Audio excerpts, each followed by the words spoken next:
న్యూజిలాండ్తో రెండో టీ20కి team India ready అయింది. సిరీస్లో టీమిండియా ఇప్పటికే 1-0తో ఆధిక్యంలో ఉంది. ఆధిక్యాన్ని 2-0కు పెంచుకోవడంపై గురిపెట్టింది. గత మ్యాచ్లో బ్యాటింగ్, బౌలింగ్లో మెరుగైన ప్రదర్శన చేసింది. కానీ ఫీల్డింగ్లో ఆకట్టుకోలేకపోయింది. అయితే అన్ని విభాగాల్లోనూ రాణించి కివీస్కు సెకండ్ పంచ్ ఇవ్వాలనే పట్టుదలతో సూర్యకుమార్ యాదవ్ సేన ఉంది. రాయ్పూర్లో తుది జట్టులో మార్పులు చేసే అవకాశాలున్నాయి. ఓపెనర్లుగా అభిషేక్ శర్మ, సంజు శాంసన్ బరిలో దిగుతారు. గత మ్యాచ్లో అభిషేక్ శర్మ అద్భుతంగా బ్యాటింగ్ చేశాడు. మెరుపు హాఫ్ సెంచరీతో కివీస్ బౌలర్లను బెంబేలెత్తించాడు.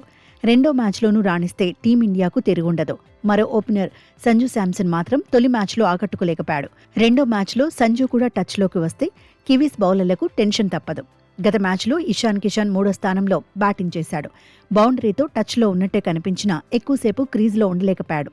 రెండో మ్యాచ్లో ఇషాన్ను కొనసాగిస్తారా లేదంటే శ్రేయస్ అయ్యర్ను బరిలో దింపుతారా అనేది ఆసక్తి రేపుతోంది. ఇషాన్ను ఒకే మ్యాచ్కు పరిమితం చేయకుండా తిలక్ వర్మ రీ-ఎంట్రీ ఇచ్చే వరకు అవకాశాలిస్తారనే అంచనాలు కూడా ఉన్నాయి. 4వ స్థానంలో సూర్యకుమార్ యాదవే బరిలో దిగుతాడు.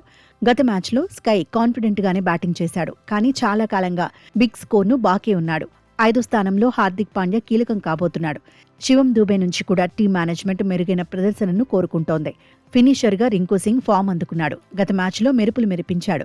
తుది జట్టులో తప్పక ఉండాల్సిన ప్లేయర్గా మారిపాడు. నిలకడగా పరుగులు సాధిస్తే టీమిండియాకు కూడా అడ్వాంటేజ్ అవుతుంది. అయితే అక్షర్ పటేల్ బరిలో దిగుతాడా లేదా అనేది హాట్ టాపిక్ అవుతోంది. గత మ్యాచ్లో అక్షర్ చేతి వేలికి గాయమైంది. అక్షర్ పటేల్ ఫిట్గా లేకపోతే రవి బిష్ణోయ్ లేదంటే కుల్దీప్ బరిలో దిగిన ఆశ్చర్యపోనక్కర్లేదని ఎక్స్పర్ట్స్ అంటున్నారు. పిచ్ పరిస్థితులను బట్టి శివం దూబేను కూడా బెంచ్కు పరిమితం చేయొచ్చంటున్నారు. అక్షర్ ఆడకపోతే మాత్రం శివం దూబేను కంటిన్యూ చేసే అవకాశాలే ఎక్కువగా ఉంటాయని చెబుతున్నారు. స్పెషలిస్ట్ స్పిన్నర్గా వరుణ్ చక్రవర్తి కీలకం కాబోతున్నాడు. కొంతకాలంగా అంచనాలకు తగినట్టే ఆడుతున్నాడు. పేస్ విభాగాన్ని బూమ్రా లీడ్ చేస్తున్నాడు. యువ పేసర్ హర్షదీప్ సింగ్ సైతం నిలకడగా రాణిస్తున్నాడు.